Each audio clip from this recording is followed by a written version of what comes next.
रामायण के पावन रंग। इस कार्यक्रम की जो आवश्यकता हमको पड़ी वो इसलिए कि आज हम जो जीवन जी रहे हैं, भौतिक साधनों की होड़ में जो हम भागे चले जा रहे हैं, उसमें हमारे साथ कुछ समस्याएं पैदा होनी शुरू हो गई हैं। वो समस्याएं तन की भी हैं, वो समस्याएं मन की भी हैं, वो समस्याएं धन की भी हैं।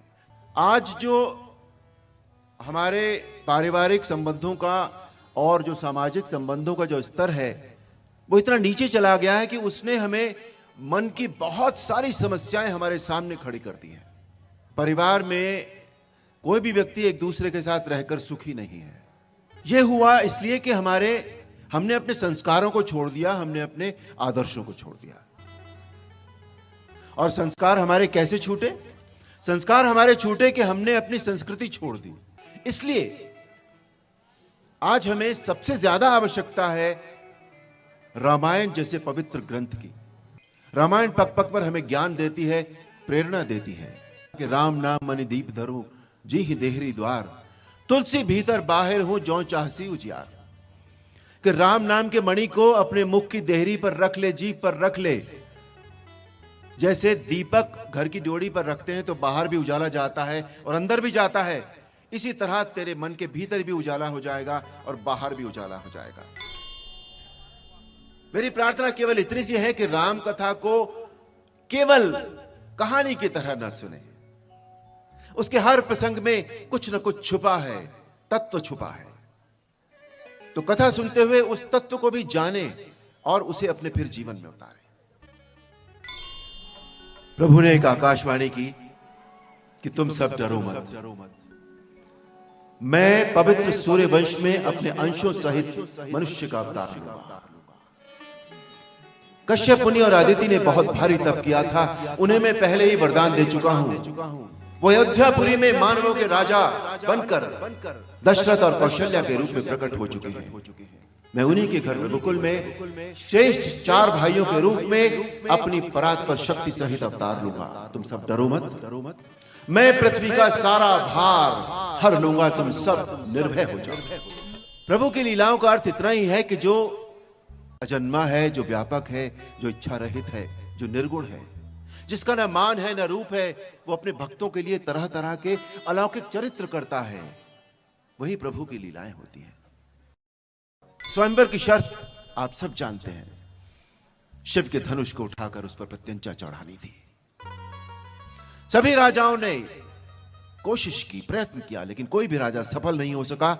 और यहां तक बात पहुंची कि राजा जनक बहुत दुखी हो गए, उन्हें क्रोध भी आया, वो व्यथित हो गए और उन्होंने खड़े होकर बोला, अब कोई भी राजा अपनी वीरता का अभिमान ना करे। अब कोई भी राजा अपनी वीरता का अभिमान न करे। मैंने जान लिया है कि पृथ्वी वीरों से खाली हो गई है। यदि मैं जानता कि यह होगा तो ऐसा प्रण करके उपहास का पात्र न बनता। ब्रह्मा ने सीता का विवाह लिखा ही नहीं।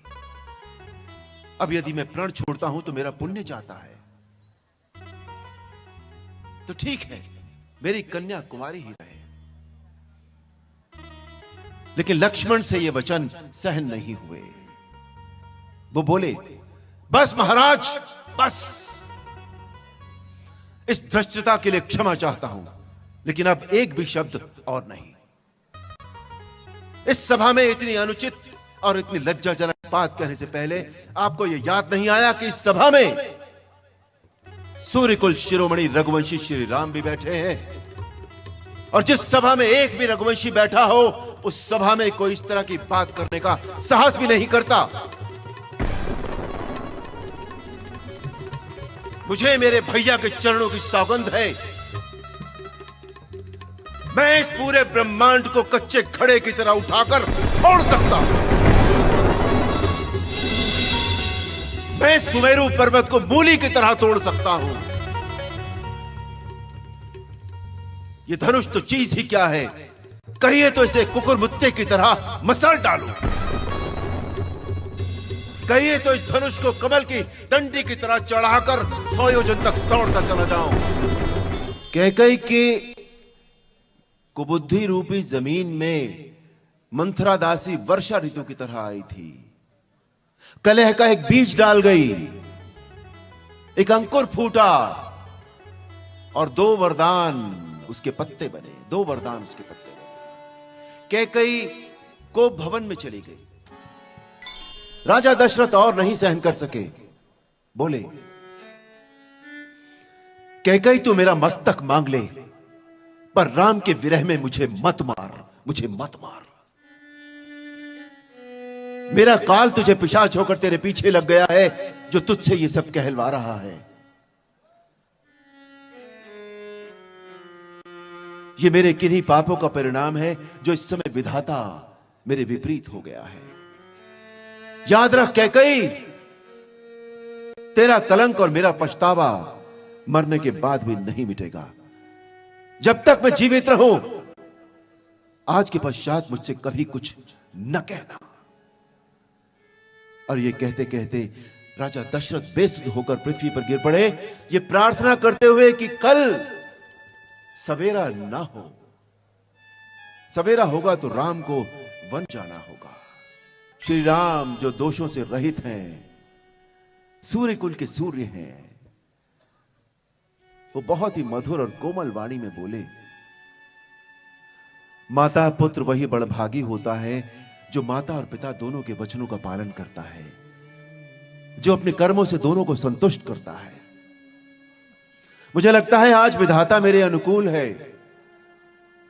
भरत जैसे भाई को राज्य देने के लिए मुझे किसी की आज्ञा की कोई आवश्यकता नहीं, मैं उसे ये राज्य प्रसन्नता पूर्वक दे दूंगा। सीता जी ने यह समाचार सुना।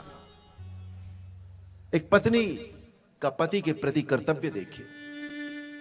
समाचार तही समय सुने, सिए उठी अकुलाए, जाए सासु पद कमल जुग, बंदी बैठी सिरुनाए। अब आई लक्ष्मण की बारी। भाई भाई का प्रेम देखिए। समाचार जब लक्ष्मण पाए, व्याकुल बिलख बदन उठ धाए, कंप पुलक तन नयन सनीरा, गहे चरण अति प्रेम अधीरा। प्रभु आगे चले, केवट के पास पहुंचे। केवट को तो समाचार पहुंच गया था कि प्रभु के चरण कमल की धूल जहां लग जाती है, वहां शिला भी स्त्री हो जाती है। केवट ने कहा, मैं आपको नहीं बिठाऊंगा नाव में। यदि मेरे नाव भी मुनि की स्त्री हो गई तो मैं अपने परिवार का पालन पोषण कैसे करूंगा? तो यदि आपको मेरी नाव में बैठकर गंगा पार करनी है तो पहले मैं आपके चरण धोऊंगा, क्योंकि आपके चरण कमल की धूल में कुछ है जो पत्थर को भी, शिला को भी स्त्री बना देता है या जीवन दे देता है।